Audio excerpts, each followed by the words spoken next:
I don't know when this originally was published, but I just got done watching a snippet from Tucker Carlson where he brought on Catherine Engelbrecht, who has done some research and discovered, as you're reading in front of you, that according to 18 USC 611C, it provides an exception for aliens who reasonably believed they were eligible to vote at the time of voting. And in case you're not aware, there is what's called the CFR, the Code of Federal Regulations, and they're broken up into various volumes regards to transportation or pharmaceuticals, all across. They're essentially think of it as the Dewey Decimal System on steroids. Well, that's the Code of Federal Regulations, and then it has a counterpart in what's called the USC, the United States Code, and Title 18 deals with this issue, and it's listed under public. Uh, I believe it's called public law, or let me make sure I've got that correct for you, because this is very, very disturbing. Yeah, Public Law 106-395.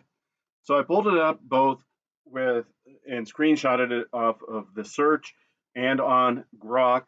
Under 18 U.S. Code 611C states that the prohibition does not apply to an alien if one, each of their natural or adoptive parents is or was a U.S. citizen, two, the alien permanently resided in the United States before the age of 16, and three, the alien reasonably believed at the time of voting that he or she was a citizen of the United States.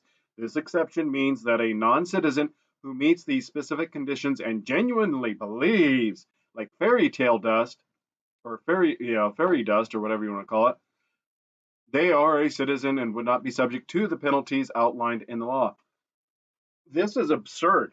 And I looked it up further. This was passed in the final days of Donald Trump's, Congress passed it in the final days of his tenure as President 45, October 30, 2000.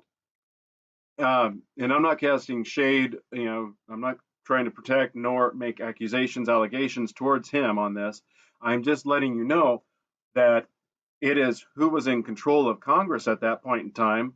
Look it up and do your research as to who introduced this and so forth.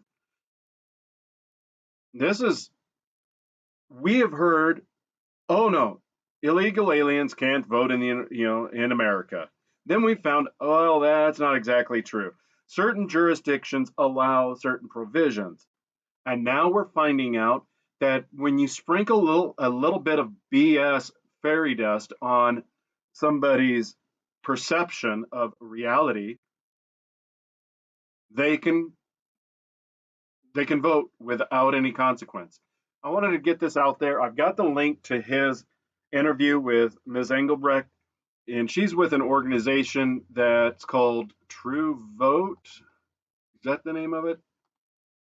True the Vote, and she makes a statement that one of the difficulties in doing this research is that they will not allow certain entities or organizations perform due diligence on the authenticity of voter rolls. I have been a big proponent of doing things that Scott Pressler has demonstrated, and that is acquire the voter rolls, get out there and register people that are legitimately allowed to vote. But what they're trying to do, True the Vote, if I'm not misunderstanding it, is perform an audit of those voter rolls to verify that these people are legitimately allowed to vote. And you might be thinking, oh, okay, what's the big deal? The big deal is when you look at the influx of illegal immigration coming into the United States, whether it's been crossing at the border, the illegal crossings at the border, or the deliberate flying in of individuals using that phone app, which was originally intended for food goods inspection to secure the CBP app. If you remember that, I believe it was called CBP1. That app was originally designated for food goods so that they could secure a place to be inspected so that they wouldn't perish while waiting to be inspected. So there'd be kind of oh yeah, this is a food good. Let's prioritize this over the consumer electronics or the hardware, something that's not going to decay while waiting. And then they turned it into a human trafficking, app to get people into the United States wrongfully. Um, and you can leave your opinions on that in the comments, but this one right here, 18 USC 611C, is a big deal because this means that every member of Congress, every elected official in your state assemblies, legislatures, councils, county commissions, anywhere, have outright lied to us about this issue. They knew, each and every one of them knew this was going on. Follow the link for Miss Engelbrecht's revelation of this on the Tucker Carlson network.